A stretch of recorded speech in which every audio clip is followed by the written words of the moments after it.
Hi everyone, welcome back to my YouTube channel. I'm Krishna, and today I'm diving deep into the Israel-Iran war, breaking down the humanitarian, military, and political realities on both sides. Here's everything you need to know. Let's start with what kicked this all off. On June 13th, Israel launched Operation Rising Lion, a massive wave of airstrikes hitting Iranian nuclear and military targets.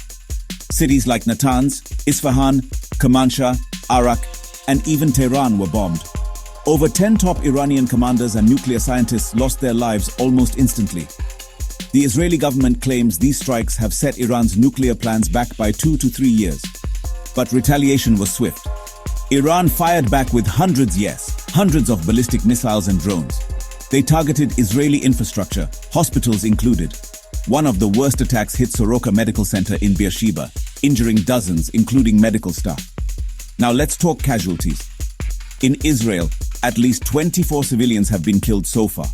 Over in Iran, it's much worse, between 650 and 700 people killed, more than 3,500 wounded. Iranian infrastructure has taken a beating too: missile factories, underground silos like the Kermanshah tunnel base, oil depots, air defenses, and especially nuclear sites at Isfahan and Natanz. But it's the humanitarian crisis in Iran that really stands out. Panic has swept the country. Over 100,000 people have fled Tehran in what's being called the Iranian Exodus.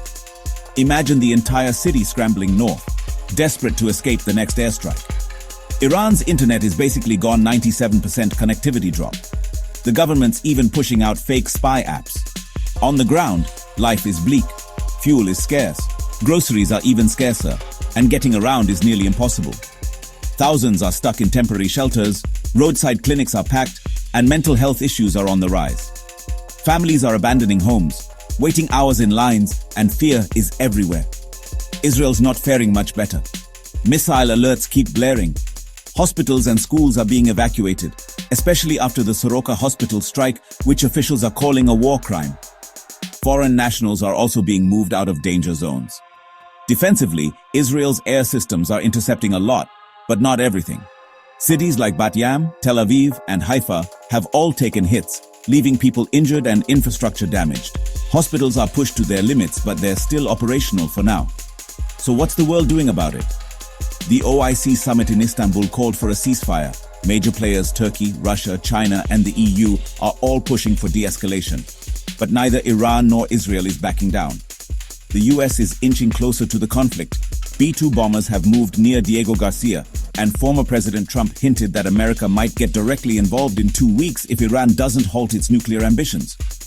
But Israel's leadership says they'll keep up the strikes, with or without US help. Iran, on the other hand, is refusing to negotiate while under attack and warns that US involvement would be very dangerous.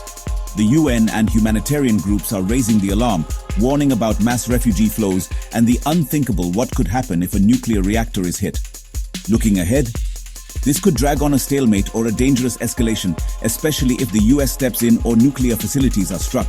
There's a slim chance for negotiations, but right now, Iran won't talk while the bombs are falling. To sum up, Israel is pressing hard to delay Iran's nuclear program, but their own cities and hospitals are under fire. Iran is reeling from huge losses and a society on the brink, but is still defiant. That wraps up this breakdown. For updates, hit subscribe, leave your thoughts below, and turn on notifications so you don't miss a thing. I'm Krishna. Stay informed and stay safe. Hey,